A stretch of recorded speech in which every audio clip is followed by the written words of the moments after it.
और बात करते हैं ईएमएस स्पेस की। एम्बर की स्मार्टफोन मैन्युफैक्चरिंग में एंट्री के बाद डिक्सन की बादशाहत को क्या चैलेंज मिलेगा? हालांकि लोअर लेवल से अब डिक्सन भी थोड़ा रिकवर हुआ है, लेकिन ईएमएस सेक्टर में आज एक्शन क्यों है, ये जानते हैं आशीष से। आशीष, गुड मॉर्निंग। Morning sir. और दोनों स्टॉक्स में खास एक्शन देखने को मिलेगा। एम्बर जितनी उम्मीद थी उतना चला नहीं। शायद इसके पीछे एक कारण ये भी हो सकता है कि मार्केट को कहीं ना कहीं इसका अंदाजा था, और मैं चेक भी कर रहा था कि डीलिंग रूम में शायद मई में 8 मई के आसपास प्रिसाइजली हमने बताया भी था कि यहाँ पर ऐसे अनाउंसमेंट देखने को मिल सकता है, और इसी का नतीजा है कि थोड़ी सी तेजी के बाद स्टॉक थोड़ा सुस्ता रहा है। लेकिन डिक्सन टेक, इसका बिल्कुल सटीक विश्लेषण हमने किया और शुरुआत देखिए गिरावट के साथ हुई, और अब धीरे धीरे मार्केट के साथ ये स्टॉक ऊपर आ रहा है। एक बार खबर मैं आपके साथ शेयर कर देता हूं कि एम्बर एंटरप्राइजेज ने ओप्पो इंडिया के साथ वन प्लस, रियलमी, इनके ब्रांड्स की मैन्युफैक्चरिंग के लिए करार किया, और इसी के साथ मोबाइल मैन्युफैक्चरिंग सेगमेंट में अब ये एंट्री करते जा रहे हैं। और इसी के चलते सीएलएसए मान रहे हैं कि तकरीबन 10 से लेकर 15 मिलियन यूनिट ये अपॉर्चुनिटी यहाँ पर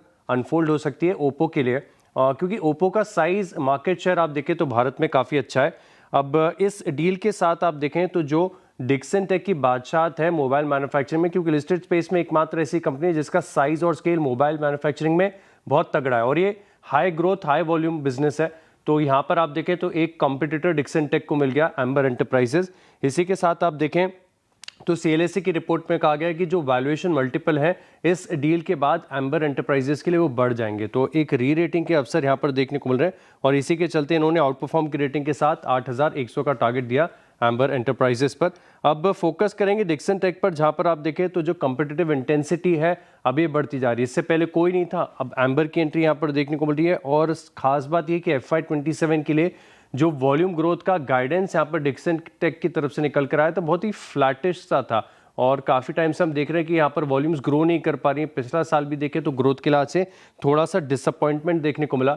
अब दिक्कत की बात ये भी कि डिक्सन टेक के लिए ये जो वीवो के साथ जेवी अटका हुआ है, इसके काफ़ी लंबे समय से इंतज़ार कर रहा है, मार्केट एंटिसिपेट कर रहा है, लेकिन अप्रूवल इन प्लेस अभी तक नहीं है। और अगर फर्दर ग्रोथ आनी है तो वीवो जेवी से ही आएगी, और इसी के चलते आप देखें तो डिक्सन टेक थोड़ा सा कमज़ोर, एम्बर एंटरप्राइजेस हरे निशान में कारोबार कर रहा है। ओके, शुक्रिया आशीष। तो चलिए, थोड़ा सा यहाँ पर लोअर लेवल से अब रिकवरी आ रही है डिक्सन में, हालांकि एम्बर अभी भी काफ़ी फ्लैट है। आशीष ख्याल जी, क्या भी होगा आपका डिक्सन और एम्बर दोनों पर? देखिए, यहाँ पर जो भी बड़ा गैप डाउन हमने देखा है, लेकिन डिक्सन में कोई इम्पैक्ट नहीं आते हुए नजर आया। यहाँ पर अगर हम बहुत क्लियरली देख सकते हैं कि गैप डाउन हुआ लेकिन रिकवरी आ रही है, तो डिक्सन पे मेरे ख्याल से बाइंग अपॉर्चुनिटी है। फिर से स्टॉक करीबन 1300 का जो 13,000 का जो लेवल है वहां तक जा सकता है। नीचे में स्टॉप आज का जो डे लो बना है 12,350, वो बहुत ही इंपॉर्टेंट होगा, और वो अगर प्रोटेक्टेड रहेगा तो यहाँ से ऊपर का मूव वापस से आना चाहिए। और अगर एम्बर एंटरप्राइज की बात करें, स्टॉक करीबन 8,010 के आसपास ट्रेड हो रहा है।